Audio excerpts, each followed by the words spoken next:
Darwin টেস্টে ইতিহাস সৃষ্টি করে অস্ট্রেলিয়ার মাটিতে প্রথমবার বাংলাদেশের জয়।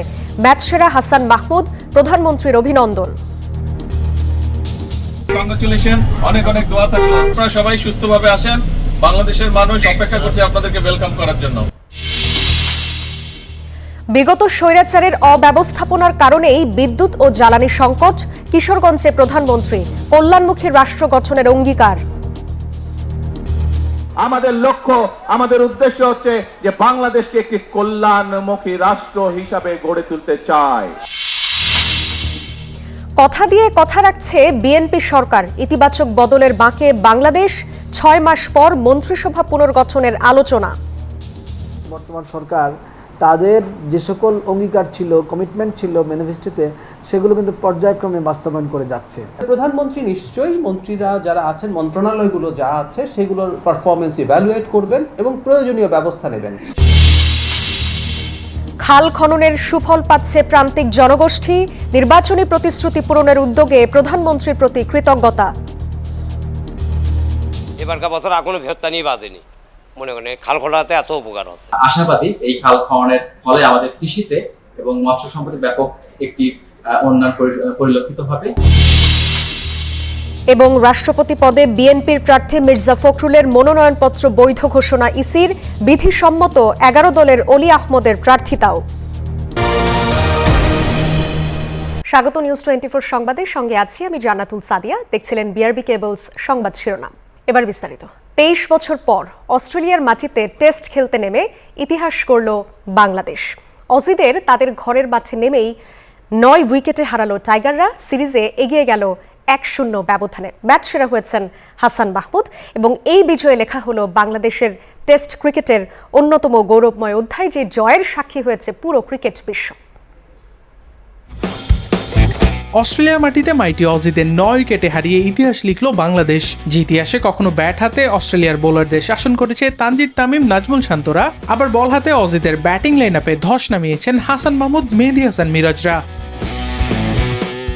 ডারউইন টেস্টের শুরু থেকে শেষ কোনো সেশনেই যেন টাইগারদের সামনে দাঁড়াতেই পারেনি অস্ট্রেলিয়া। প্রথম দিন থেকেই শুরু হয় বাংলাদেশের দাপট। বল হাতে আগুন ঝরিয়ে অস্ট্রেলিয়ার ব্যাটিংয়ে প্রথম আঘাত হানেন হাসান মাহমুদ। তার বিধ্বংসী বোলিংয়ে মাত্র 198 রানে গুটিয়ে যায় প্যাট কামিন্সের দল।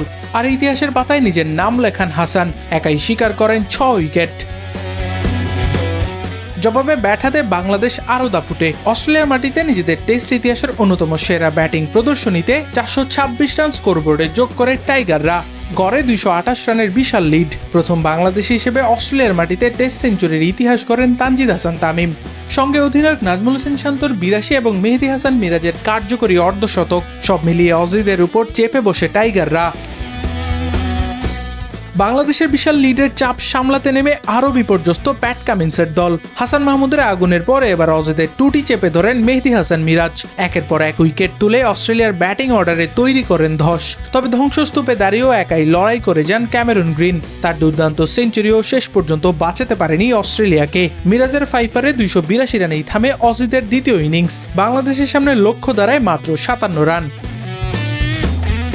ইতিহাস তখন হাতছানি দিচ্ছে, প্রয়োজন মাত্র 57। অস্ট্রেলিয়ার মাটিতে বাংলাদেশের সবচেয়ে স্মরণীয় এক জয়ের জন্য শুরুতেই তানজিদ তামিমের উইকেট হারিয়ে কিছুটা শঙ্কা, কিন্তু এবারও ভয়কে জয় করে টাইগাররা। মমিনুল হক ও সাদমান ইসলামের দৃঢ় ব্যাটিংয়ে সেই শঙ্কা পরিণত হয় উৎসবে। শেষ পর্যন্ত মাইটি অস্ট্রেলিয়ার দুর্গ চূর্ণ বিচূর্ণ করে তাদের ঘরের মাঠে 9 উইকেটের ঐতিহাসিক জয় বাংলাদেশের। টাইগারদের এই জয় প্রমাণ করে দিয়েছে সামর্থ্য আর আত্মবিশ্বাস থাকলে প্রতিপক্ষ যত বড়ই হোক ইতিহাস বদলে দেওয়া সম্ভব। আবরার আল দাইয়া, নিউজ 24। 23 বছর পর অস্ট্রেলিয়ার মাটিতে বাংলাদেশ টেস্ট ক্রিকেট খেলতে নেমে ইতিহাস গড়েছে। এই টেস্টে জয়ের পর ডারউইন টেস্টে যে ঐতিহাসিক জয়টি হয়েছে, সেই টেস্টের জয়ের পরে কিন্তু বাংলাদেশের প্রধানমন্ত্রী তারেক রহমান বাংলাদেশ দলের সঙ্গে ভিডিও কলে কথাও বলেছেন এবং অভিনন্দন জানিয়েছেন দলের খেলোয়াড়, কোচিং স্টাফ সহ সংশ্লিষ্ট সবাইকে। দীর্ঘ 23 বছর পর অস্ট্রেলিয়ার মাটিতে টেস্ট খেলতে নেমে ইতিহাস লিখল বাংলাদেশ। ডারউইনে স্বাগতিক অস্ট্রেলিয়াকে 9 উইকেটের বিশাল ব্যবধানে হারিয়ে সিরিজে এগিয়ে গেল টাইগাররা। অজিদের ঘরের মাঠে এমন জয়ে বাংলাদেশ টেস্ট ক্রিকেটে যোগ করল নতুন এক গৌরব গাথা। ঐতিহাসিক এই জয়ের পরেই বাংলাদেশ দলের সঙ্গে ভিডিও কলে কথা বলেন প্রধানমন্ত্রী তারেক রহমান। বিসিবি সভাপতি তামিম ইকবালের সঙ্গে যুক্ত হয়ে দলের খেলোয়াড়, কোচিং স্টাফ ও সংশ্লিষ্ট সবাইকে অভিনন্দন জানান তিনি। একই সঙ্গে দলের খোঁজ খবরও নেন সরকার প্রধান। বাংলাদেশে অপেক্ষা করছি আপনাদেরকে ওয়েলকাম করার জন্য। সবার শরীর ভালো আছে তো? সবাই ইন গুড হেলথ? একটু হবে, হ্যাঁ স্বাভাবিক। বাংলাদেশ দলের এমন দুর্দান্ত পারফরমেন্সের প্রশংসা করেন প্রধানমন্ত্রী। একই সঙ্গে পরের টেস্টেও ভালো খেলার প্রত্যাশা জানিয়ে সিরিজ জয়ের এই সম্ভাবনাকে চূড়ান্ত সাফল্যে রূপ দেওয়ার আশা প্রকাশ করেন তিনি।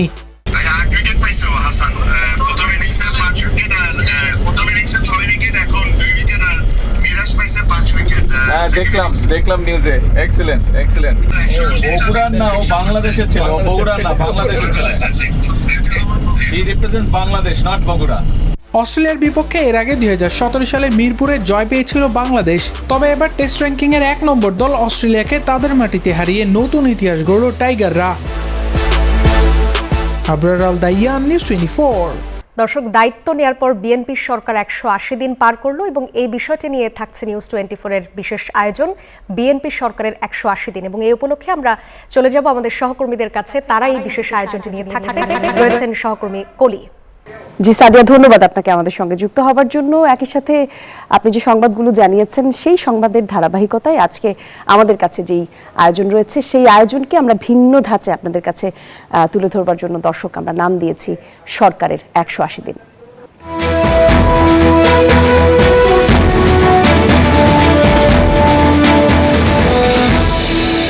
দর্শক, আমি জান্নাতুল কলি আপনাদের সঙ্গে আছি এবং আমার সহকর্মীরাও আছেন শাহাদাত হুসাইন। আমি হোসেন শাহাদাত আছি। আগের ঘন্টায় আসলে আমরা চারজনই ছিলাম এবং আমরা চেষ্টা করেছি যে আসলে সরকারের যেই 180 দিনে আসলে সরকারের যে মূল্যায়ন সেটি বিভিন্ন মহল থেকে যেমন হচ্ছে, আমরাও আমাদের মতো করে আসলে চেষ্টা করেছি তথ্যপত্র দিয়ে সেটি দর্শকদের কাছে তুলে ধরার চেষ্টা করেছি এবং বিশেষজ্ঞরাও মতামত দিয়েছেন। এই ঘন্টাতেও আমরা আরো নতুন কিছু আপনাদের সামনে নিশ্চয়ই তুলে ধরবো। আমাদের সাথে অতিথিও আছেন, সংবাদ আছে আমাদের সাথে, আমার সাথে আরো দুইজন অতিথি সহকর্মী আছেন, নাফিসা আছেন। নাফিসা, শাহাদাত, কলি, দুজনকে ধন্যবাদ। দর্শক, আপনাদের সাথে আছি আমি নাফিসা হক এবং যেমনটি আমার সহকর্মী শাহাদাত হোসেন জানাচ্ছিলেন যে কিছুক্ষণ আগের ঘন্টায় কিন্তু আমরা জানাচ্ছিলাম সরকারের সাফল্য ব্যর্থতা নিয়ে বিভিন্ন কিছু চলছিল, মূল্যায়ন এবং একই সাথে জনসম্পৃক্ততার বিভিন্ন বিষয়াদি আমরা একই সাথে তুলে ধরার চেষ্টা করছি। এই ঘন্টাতেও তার ব্যতিক্রম হবে না। আমরা আরও কিছু বিষয় নিয়ে আসলে চুলচেরা বিশ্লেষণ বা জনগণের কাছ থেকে তথ্য উপাত্ত এনে আপনাদের সামনে হাজির করবার চেষ্টা করব। চলে যাচ্ছি পরবর্তী সহকর্মী রিশাদের কাছে। রিশাদ, ধন্যবাদ নাফিসা। আপনারা জানেন যে আসলে এই 180 দিন একেবারে খুব কম সময়, তবে তারপরেও একেবারে মোটা দাগে যদি বলি, তারপরেও কিন্তু জনতার আয়নায় আসলে এই সময়ে সরকার আসলে কেমন করছে, কোন দিকে যাচ্ছে, সেই বিষয়গুলো আসলে চুলচেরা বিশ্লেষণ হবে। কলি, আপনার কাছে যাচ্ছি। জি, যে খবরটি দিয়ে আসলে এই ঘন্টার খবর শুরু করতে চাই সেটি হচ্ছে বিগত সরকারের অব্যবস্থাপনায় বিদ্যুৎ এবং জ্বালানি সংকটের যেই ঘটনা, সেই ঘটনা দিয়ে আসলে শুরু করতে চাই। আর সে কারণে সাধারণ মানুষের যেই কষ্ট বা ভোগান্তির চিত্র সেটি নিশ্চয়ই আপনাদের অজানা নয়। প্রধানমন্ত্রী মন্তব্য করেছেন যে এই সব কিছুই দ্রুত তিনি সমাধান করবার চেষ্টা করবেন। কিশোরগঞ্জ সফরে ব্রহ্মপুত্র নদে মাছের পোনা অবমুক্তকরণ অনুষ্ঠানে মূলত তিনি এইসব কথা বলেছেন। একই সাথে সরকার প্রধান জানিয়েছেন যে বিদ্যুৎ সংকট মোকাবেলায় সংসদে 10 বছরের পরিকল্পনা তুলে ধরবে সরকার। আর দেশের যে সংকটের সুযোগে কিছু মানুষ যে রাজপথে বিশৃঙ্খলা করার চেষ্টা করছে সে ব্যাপারে অভিযোগ করেছেন প্রধানমন্ত্রীও।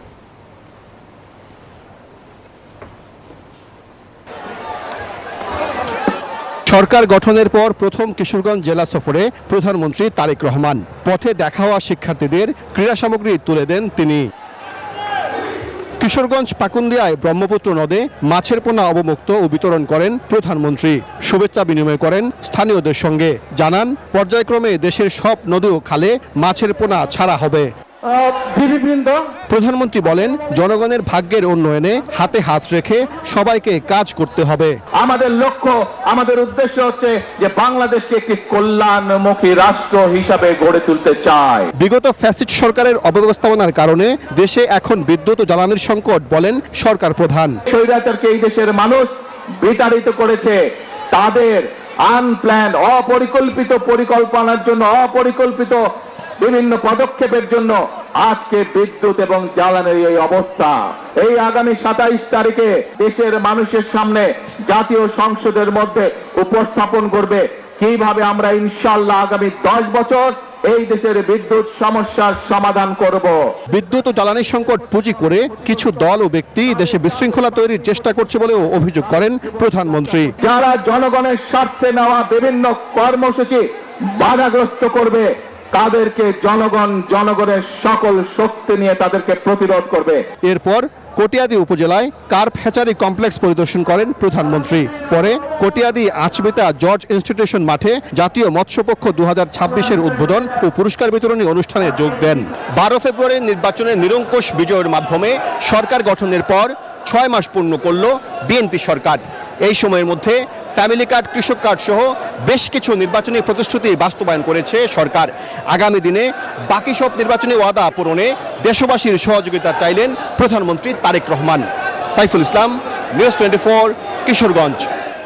আমরা আমাদের সহকর্মী সাইফুরের বানানো প্রতিবেদনটি দেখলাম। নাফিসা, আমি খুব সম্ভবত আপনার কাছে এই সম্পর্কিত কিছু বিস্তারিত তথ্য থাকবার কথা। একেবারে কলি, আমরা শুরুতেই প্রধানমন্ত্রীর যে প্রতিবেদনটি দেখছিলাম সেই প্রতিবেদনে কিন্তু উঠে এসেছে যে বিগত সময়ে আমরা যেটা দেখিনি যে কোনো সরকার প্রধান সরাসরি কিন্তু নিজের থেকে গ্যাস বা বিদ্যুৎ এই বিষয়ের ব্যর্থতার কারণে দেশবাসীর কাছে দুঃখ প্রকাশ করেছে, এমন ঘটনা সরকার প্রধানের কাছ থেকে বাংলাদেশের ইতিহাসে কিন্তু আসেনি।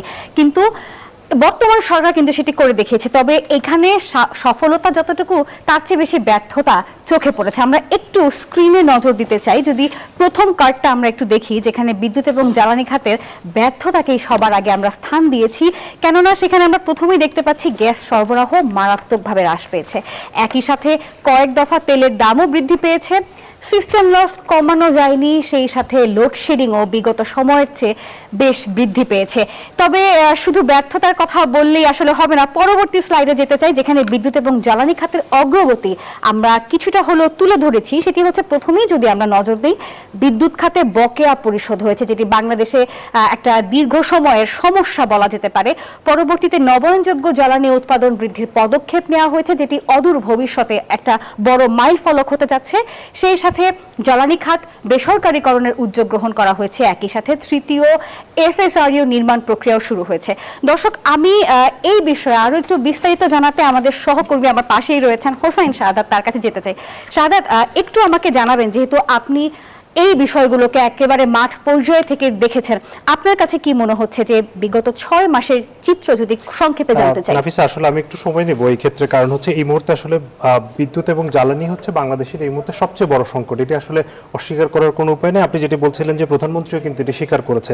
এই জায়গাটাতে গুণগত পরিবর্তন এসছে। আগে যেটি হতো, আগের সরকার বলতে আমরা আসলে ফেসিবাদ যে আওয়ামী লীগ সরকারের সময় আমরা দেখেছি যে সমস্যা আসলে স্বীকার করার মানসিকতা ছিল না, যেটির কারণে আসলে সমাধান জায়গাটাও কিন্তু বিলম্বিত হতো। এখানে যেটি আসলে এখন যে সংকটটা তৈরি হয়েছে, এটি যেমন মানুষকে কষ্ট দিচ্ছে, অন্যদিকে একটা বিষয় বুঝতে হবে যে এই সমস্যাটা আসলে এসছে কোত্থেকে। এই সমস্যাটা কিন্তু আগের সরকারের অনেকগুলো রেখে যাওয়া সমস্যা, নানান ধরনের অনিয়ম, দুর্নীতি এবং লুটপাটের ফলে কিন্তু এটি হয়েছে। এবং মাঝখানে আসলে যে 1.5 বছর আসলে অন্তর্বর্তী সরকারের সময় ছিল, সেটি কিন্তু আমরা অনেকে ভুলে যাচ্ছি। কারণ সেই সময় আসলে ওই সরকারের হাতে অনেকগুলো বিষয় ছিল। আমি আপনাকে যদি 2-1টা তথ্য দেই, সেটি হচ্ছে আগের আওয়ামী লীগ সরকার তৃতীয় একটি FSRU করার উদ্যোগ নিয়েছিল, কিন্তু তাদের সময়ে সেই সময়ে যেটি নেওয়া হয়েছিল সেটি বাংলাদেশে এখন 2টি FSRU আছে। FSRU হচ্ছে যেটি দিয়ে আসলে আমরা যে গ্যাসটা নিয়ে আসছি LNG, সেটিকে প্রক্রিয়াজাত করে ব্যবহার উপযোগী করা, পাইপলাইনে দেওয়া। সেই জায়গাটাতে এখন যে 2টো আছে, সেখানে আরেকটি আসলে আমাদের দরকার ছিল, এবং সেটির যেই উদ্যোগ নেওয়া হয়েছিল সেটি রাজনীতিকরণের অভিযোগ তুলে সেটি কিন্তু বাতিল করেছে অন্তর্বর্তী সরকার। কারণ সেটি সামিটকে আসলে দেওয়া হয়েছিল। সেটি ঠিক আছে, হয়তো রাজনীতির বিষয় ছিল, কিন্তু সেখানে সেটি বাতিল করে যে নতুন একটি করার, অন্য কারোর সাথে চুক্তি করার যে বিষয়টি ছিল, সেটি কিন্তু আর গত সরকার করেনি। সেটি করলে আজকে কিন্তু আমরা এই সমস্যাটার মধ্যে পড়তাম না। আরেকটি বিষয় হচ্ছে আপনার নবায়নযোগ্য জ্বালানির ক্ষেত্রে ৩৯টি কোম্পানির সাথে চুক্তি করেছিল আওয়ামী লীগ সরকার। সেখানে অনেকগুলো কোম্পানি কিন্তু যোগ্যতার প্রশ্ন ছিল, অনেকগুলো বিষয় ছিল, কিন্তু সেখানে অনেক বড় বড় কোম্পানিও ছিল, কিন্তু বিদেশের যুক্তরাষ্ট্র, রাশিয়া, নেদারল্যান্ডসের বড় বড় অনেক প্রতিষ্ঠান ছিল। গত সরকারের আমলে যেটি করেছে যে এই ৩৯টি কোম্পানির সবকিছুই পুরো চুক্তি কিন্তু সবাইকে কিন্তু খারিজ করে দেওয়া, বাতিল করে দেওয়া হয়েছে। এর বিপরীতে আসলে আবার নতুন করে যে চুক্তি করা সেইটি করা হয়নি, অর্থাৎ মাঝখানে একটি বড় ধরনের গ্যাপ রয়েছে, সেটির কারণে এই সমস্যাটা হচ্ছে। আমি কিন্তু এই সরকারের আসলে দায় নিতে হবে, কারণ গত 6 মাসে আসলে শুরু থেকে যেহেতু এটি আসলে বড় সমস্যা এবং এই সমস্যাটা তারা প্রথম থেকেই দেখেছে, সেটিকে এই পর্যন্ত আসতে না দেওয়ার জন্য যেসব কাজগুলো করা দরকার ছিল সেই জায়গায় আমার মনে হয় একটি আমরা একটু সময় নিয়েছি। সেখানে অবশ্যই জ্বালানি মন্ত্রীকে এই জায়গাটাতেও একটু নজর দেওয়া উচিত বলে আমি মনে করি। একদমই তাই। এবং এই সব কিছু নিয়ে আসলে আমরা যখন কথা বলছি, আমাদের কাছে আরো কিছু কিন্তু সরকারের বিশ্লেষণ সম্পর্কিত তথ্য আমাদের কাছে আছে, ফরেন ট্রেড সম্পর্কে আমাদের কাছে কিছু তথ্য আছে, সেই তথ্যগুলো মূলত আমরা একটু দেখে নিতে চাই। মূল জায়গা থেকে যদি একটু কথা বলি তাহলে দেখব যে চীনের সঙ্গে অর্থনৈতিক অঞ্চলের যে নির্মাণ কাজ সেটি শুরু হয়েছে।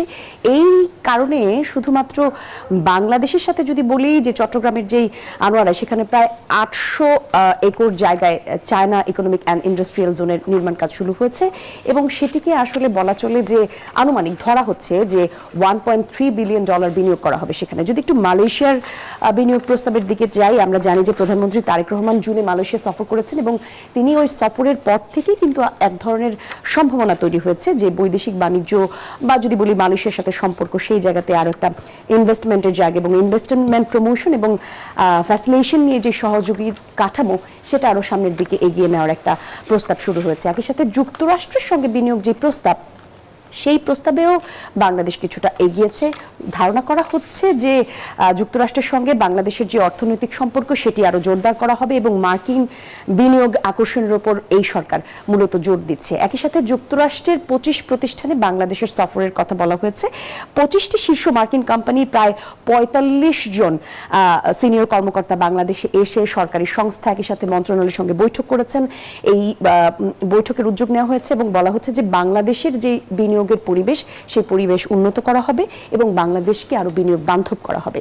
তারপরে যদি যাই দক্ষিণ কোরিয়ার সাথে দ্বিপাক্ষিক চুক্তির কথা, বাংলাদেশের সঙ্গে দক্ষিণ কোরিয়ার দ্বিপাক্ষিক যে চুক্তি, সেই চুক্তিটি নিয়েও সম্ভাবনার একটা বিশাল দুয়ার সামনে আছে। 97% পণ্যে দক্ষিণ কোরিয়া শুল্কমুক্ত সুবিধা দিচ্ছে এবং এই ধরনের চুক্তিগুলো কিন্তু বাংলাদেশকে বৈদেশিক বাণিজ্য বাড়ানোর ক্ষেত্রে অনেক এগিয়ে দেবে আমার কাছে। একদমই তাই। আমাদের কাছে আরো কিছু তথ্য আছে, যেমন বিএনপি সরকারের 180 দিনের যেই অ্যাসেসমেন্ট, সে সম্পর্কে রিশাদের কাছেও কিছু খোঁজ খবর থাকার কথা। কিন্তু রিশাদ, আলোচনার এই পর্যায়ে আমরা কিভাবে প্রোগ্রাম ফ্লো চালাবো?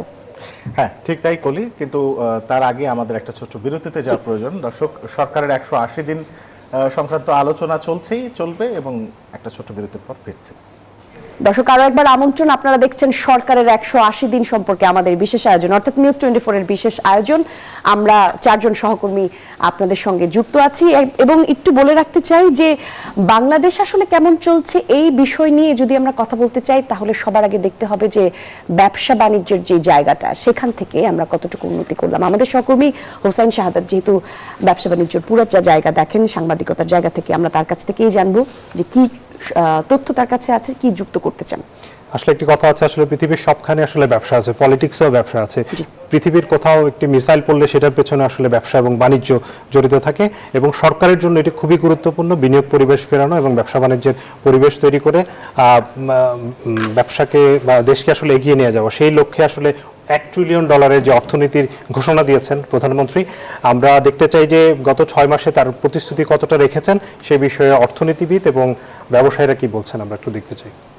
এই যে অর্থনীতির চ্যালেঞ্জ আছে, অর্থনীতিতে inflation challenge, energy challenge, banking sector challenge,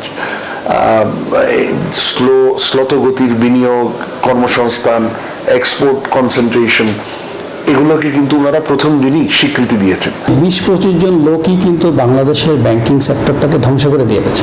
সেই 20-25 জন লোকের কাছ থেকে যে সিংহভাগ এনপিএল এর টাকা আদায় না করলে কিন্তু এই ব্যাংকগুলো উঠে ঘুরে দাঁড়াতে পারবে না। অন্তর্বর্তী সরকার সময়কালীন যে ধরনের একটা দুর্বল রাজনৈতিক সরকারি কাঠামো দেখছিলাম, যেখানে আমরা বিভিন্ন ধরনের মব বেসড অ্যাক্টিভিটি আমরা দেখতে পাচ্ছিলাম, এক ধরনের অনিশ্চয়তা ছিল দেশের ভিতরে, অর্থনৈতিক ক্ষেত্রে যে প্রতিভাব সেখান থেকে ফিরে সে অর্থে উঠতে পারছিল না।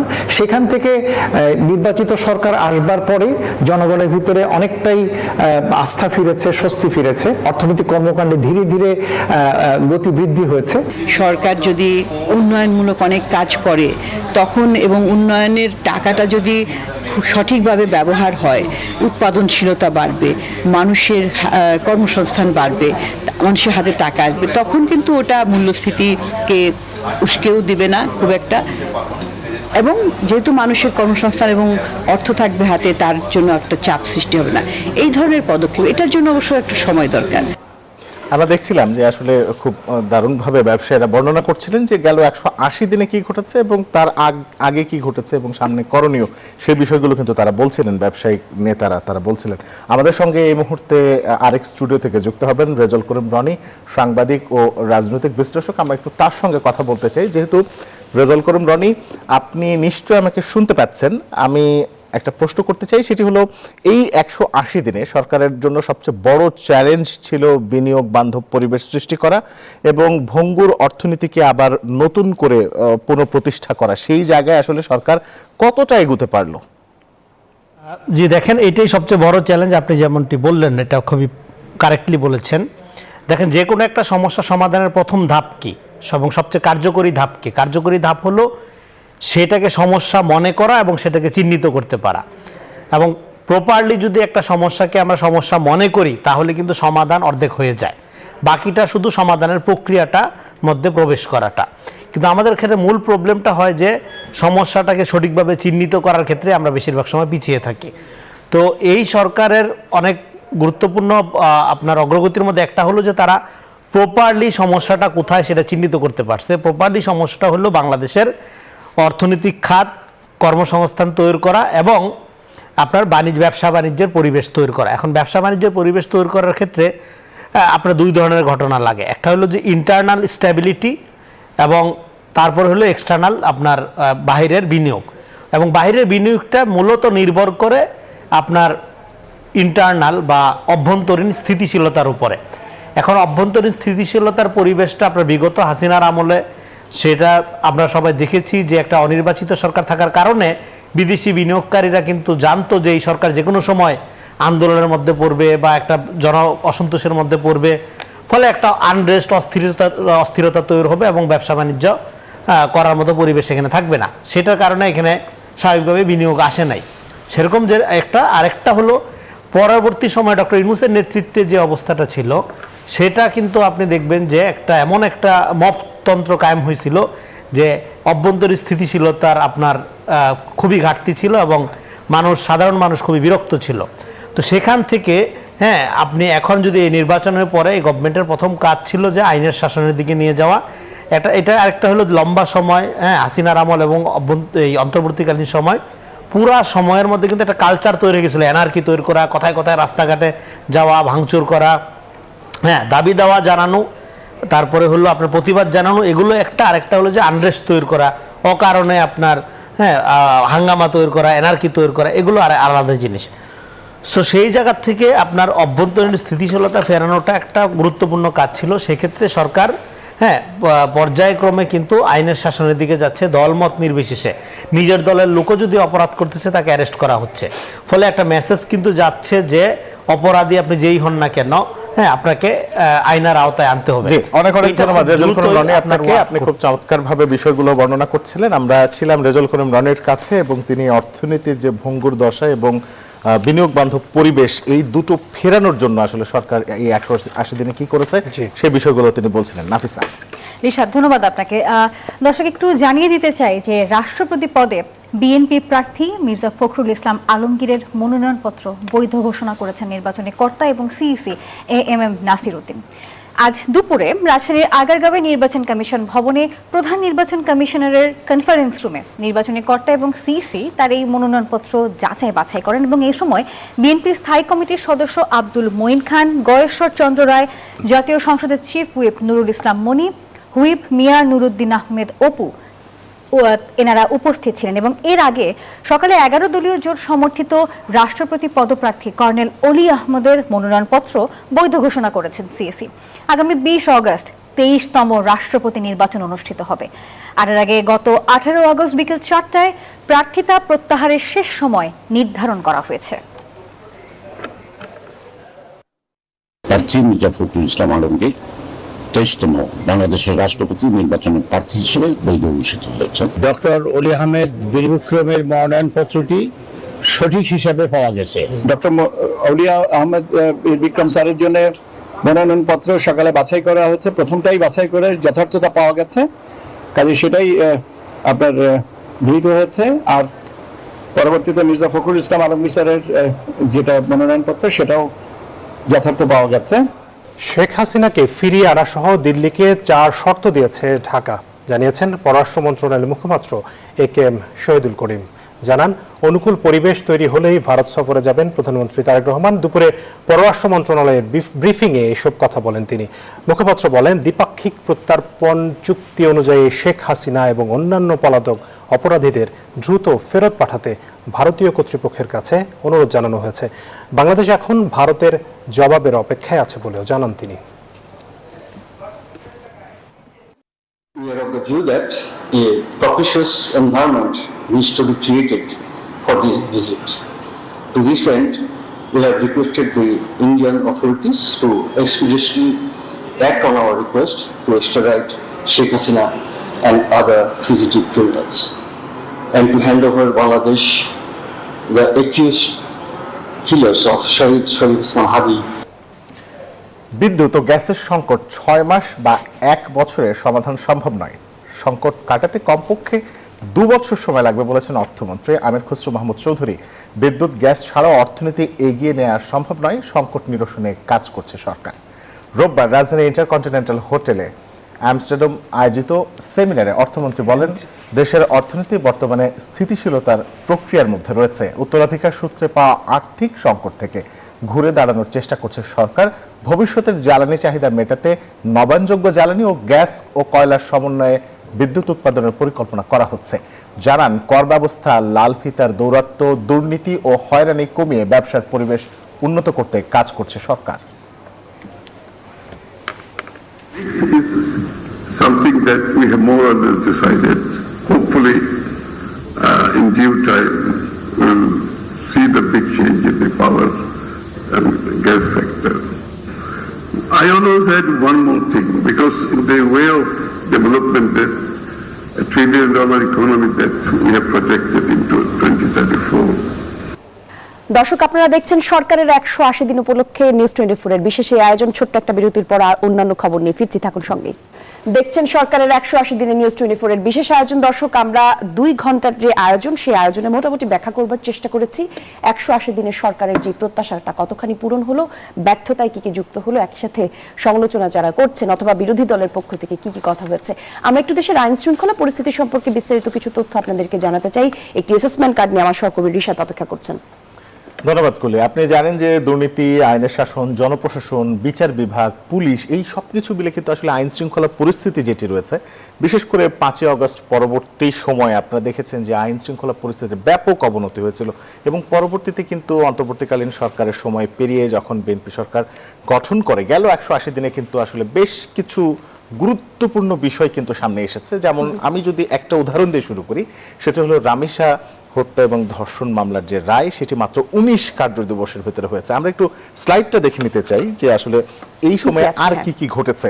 আমি একটু সেই সময়ের মধ্যে একটু বলে নিতে চাই যে মেহেরপুরেও একটি শিশু ধর্ষণ মামলা কিন্তু মাত্র 29 দিনে বিচার কার্য সম্পন্ন হয়েছে। শেখ হাসিনার বিরুদ্ধে মামলার রায়ে ফাঁসির আদেশ সেটি কিন্তু হয়েছে এবং একই সঙ্গে অস্থিতিশীল পরিস্থিতি মোকাবেলা করে অপরাধ কমিয়ে আনা, রামিসা হত্যা সহ মামলার রায় যেটি বলছিলাম। মেহেরপুরের ঘটনাও আপনাকে বলেছি, মামলার নিষ্পত্তিতে এগিয়ে থাকা জেলাগুলোকে পুরস্কার ঘোষণা করা হয়েছে সরকারের পক্ষ থেকে এবং জামিন, বেল, বন্ড মিলছে মোবাইলে। এটি একটি খুব গুরুত্বপূর্ণ বিষয়। আমরা একটু এই সময়ের ভেতরে কিছু সমালোচনার জায়গাও আছে, সেগুলো একটু দেখে নিতে চাই, পরবর্তী স্লাইডে আছে। আইন শৃঙ্খলা পরিস্থিতি যদিও এখনো পুরোপুরি নিয়ন্ত্রণে আসেনি, তবে 6 মাস আমরা বারবারই বলছি যে আসলে খুব কম সময় এই ধরনের বিষয়ে যাওয়ার জন্য।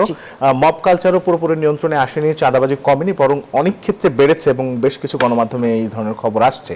এবং দুর্নীতি এখনো পর্যন্ত কমানো যায়নি, যেটি আসলে এই সরকারের অগ্রাধিকার কার্যতালিকায় কিন্তু রয়েছে। এই হচ্ছে আইন শৃঙ্খলা পরিস্থিতির জায়গা কলি। এবং সেই সাথে আরো একটি বিষয় যে এই প্রতিষ্ঠানের দুর্নীতি বন্ধ এবং এই বিষয়গুলোতেও কিন্তু সরকার খুব জোর দিচ্ছে।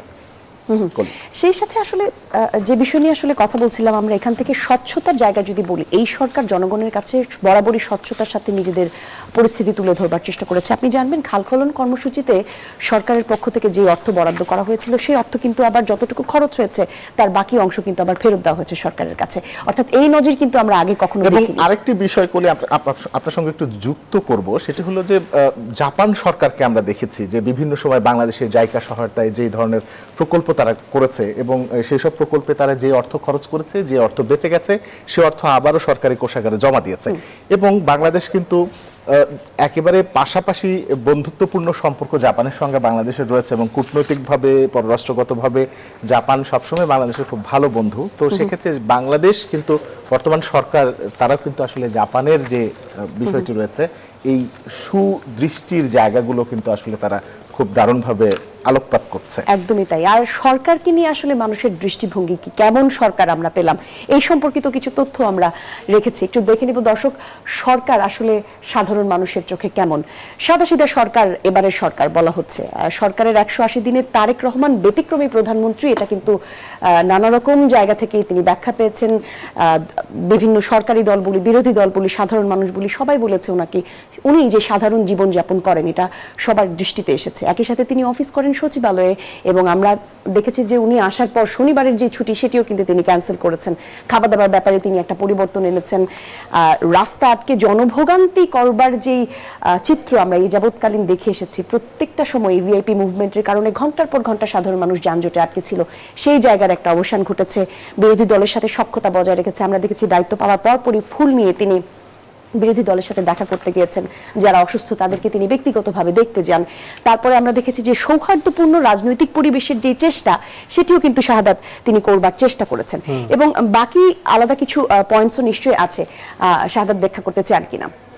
না, আসলে এইবার প্রধানমন্ত্রী, আমরা আসলে ব্যতিক্রমী প্রধানমন্ত্রী এই কারণেই বলছি যে আগের প্রধানমন্ত্রীর ক্ষেত্রে আপনি যদি দেখেন যে উনি যখন বক্তব্য দিতে আসেন, উনি প্রতিদিনই আসলে টেলিভিশনের সামনে আসতেন, নানান অনুষ্ঠানে আসতেন এবং ওনার যে বক্তব্য ছিল সেই বক্তব্যের মধ্যে আমরা এক ধরনের অ্যারোগেন্সি দেখেছি, আমরা এক ধরনের প্রতিশোধ পরায়ণতা দেখেছি এবং উনি সবসময় আসলে বিরোধী দলকে ছোট করে কথা বলতেন এবং সব ক্রেডিট উনি নিজে একা নিতে চাইতেন, যে আপনার হাতে মোবাইল ফোন কে দিয়েছে, আমি দিয়েছি, এই ধরনের কথাবার্তা বলতেন। সেই জায়গা থেকে আমরা পুরোপুরি মানে বাংলাদেশে কখনো এই ধরনের প্রধানমন্ত্রী, ওনার আসলে ভবিষ্যৎ আগামী 5 বছরে কই যাবেন, কি করবেন আমরা জানি না, কিন্তু ওনার এখন পর্যন্ত শুরুটা যেভাবে হয়েছে, উনি যে উদাহরণগুলো সেট করার চেষ্টা করছেন সেইগুলোই কিন্তু এই জায়গাগুলোতে উঠে এসছে, যে সাধারণ মানুষের সাথে মেশে একজন কৃষককে বুকে জড়িয়ে ধরা এবং সচিবালয়ে হেঁটে আমরা অফিসে যেতে দেখেছি, জ্যামে আটকে থাকতে দেখেছি। এই বিষয়গুলো কিন্তু কখনোই একজন সরকার প্রধান হিসেবে কোনো সরকারকে আমরা দেখিনি। সেটিকে আসলে আমার কাছে মনে হয় যে শুধু উনি একা করলেই হবে না, ওনার দলের যে অন্যান্য নেতারা রয়েছেন, মন্ত্রীরা রয়েছেন, তাদের মধ্যে কিন্তু এটিকে রেপ্লিকেট করতে হবে, যাতে সাধারণ মানুষের কাছে একটি প্রশ্ন মেসেজটা যায় যে এটি আসলে জনগণের সরকার, মানুষের সরকার, আমার সরকার। আমি বলতে পারি যে আমার সরকার।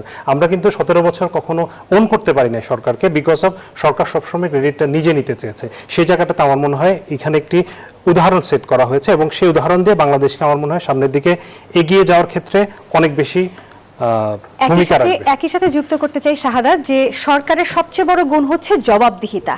এই সরকারের মধ্যে কিন্তু এই প্রবণতা আমরা দেখেছি এবং আপনি যেটা বললেন যে এই 5 বছরে সরকারের কি হবে না হবে, তার চেয়ে বড় কথা এই যে উদাহরণটা যে সেট হয়ে গেল, পরবর্তীতে সরকারের কাছে জবাবদিহিতার জন্য জনগণ সব সময় প্রস্তুত থাকবে, তার কাজের হিসাব থাকবে এবং আসলেই জনগণের জন্য কতটুকু কাজ হচ্ছে, কিভাবে কাজ হচ্ছে এবং সেই জায়গাটার স্বচ্ছতা এটি নিশ্চিত হওয়ার জন্য বলতে গেলে এটা কিন্তু বেশ বড় একটা পদক্ষেপ। রিশাদ, নাফিসা, সেই সঙ্গে একটু বলতে চাই যে আসলে যেই মাইলস্টোনগুলো সেট করা হয়েছে সেই জায়গায় কিন্তু আসলে সরকারের সামনে বিশেষ করে মন্ত্রিসভার সামনে, যেহেতু মন্ত্রিপরিষদের রদবদল হচ্ছে, হওয়ার একটি আভাস এসেছে এবং সেই সঙ্গে এটি সম্প্রসারিত হবার কথা রয়েছে, এবং সবকিছু মিলে কিন্তু মন্ত্রিপরিষদের সামনে কিন্তু একটা বড় ধরনের চ্যালেঞ্জ থাকবে, যেহেতু প্রধানমন্ত্রী নিজে এই ধরনের চ্যালেঞ্জ সেট করেছেন এবং এই মাইলস্টোনগুলো তিনি নিজে সেট করেছেন। সেক্ষেত্রে তাদের জন্য একটা বড় চ্যালেঞ্জ থাকবে সামনের দিনগুলোতে, তারা খুব দ্রুত সময়ের ভেতরে যেন প্রধানমন্ত্রী যেভাবে চলছেন, যেভাবে সবকিছু করছেন, জনতার কাতারে এসেছেন, তারাও যেন চলে আসে।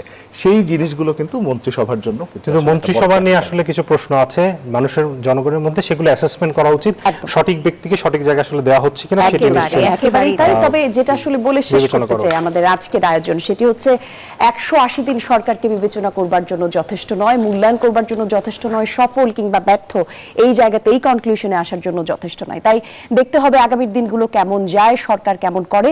জনসমর্থন পেয়ে যে সরকার এসেছে, জনগণের প্রত্যাশা সেই সরকার পূরণ করবে, এই ভরসাতেই আমরাও আসলে সরকারের পাশে থাকতে চাই। আমরা মূল্যায়ন করতে চাই প্রত্যেকটি ভালো কাজের, সমালোচনা করতে চাই সরকার কোথায় ভুল করছে, এবং সে কারণে গণমাধ্যম আর সেই জায়গা থেকে নিউজ 24 এর আজকের এই আয়োজন। যারা সঙ্গে ছিলেন ধন্যবাদ। বিদায় নিতে চাই আজকে সরকারের 180 দিন।